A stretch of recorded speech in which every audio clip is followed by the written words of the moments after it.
Good morning, everyone. I'm speaking about worship again today. Now, my background is quite a bit interesting, but this space is my office. It is the linen room, the pack room, the guest room, and there might even be some interesting background noises because obviously the kids are playing here at home. Anyway, I was thinking in this week, how did Jesus do worship? Because I never saw him singing. Or maybe he did somewhere, but I haven't read it. Anyway, but the verse or the scripture that came to my mind was that he said, I only do what I see my father do, and I only say what I hear my father saying.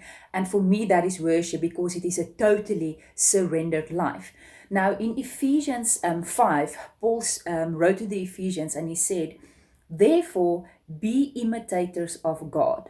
Copy him and follow his example as well-beloved children imitate their father and walk in love, esteeming and delighting in one another as Christ loved us and gave himself up for us, a slain offering and sacrifice to God for you so that it became a sweet fragrance.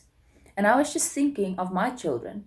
Like when I cook in the kitchen, where do they want to play? They want to empty the cupboards, play with the tupper, play with every drawer in the kitchen.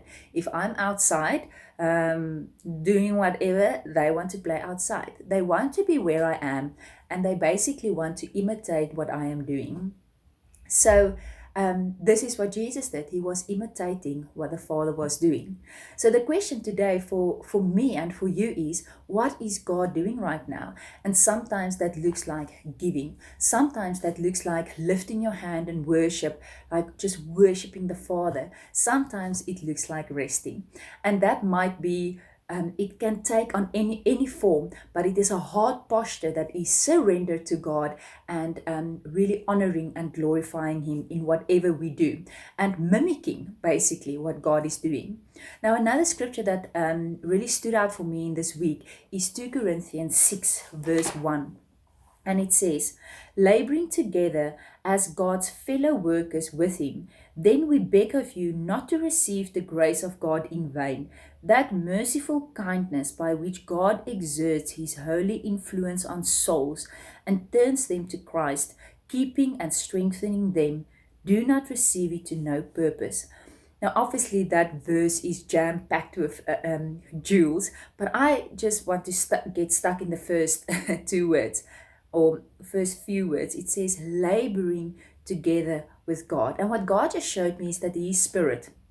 And the spirit cannot operate on earth without a body, but we are his body.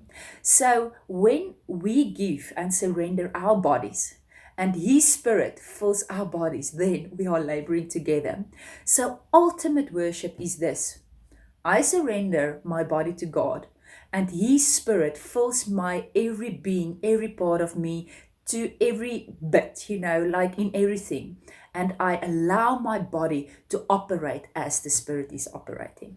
So I really hope this blessed you in this week. Enjoy the worship this morning. That's now if Jared remembers to play it before the worship session. Goodbye.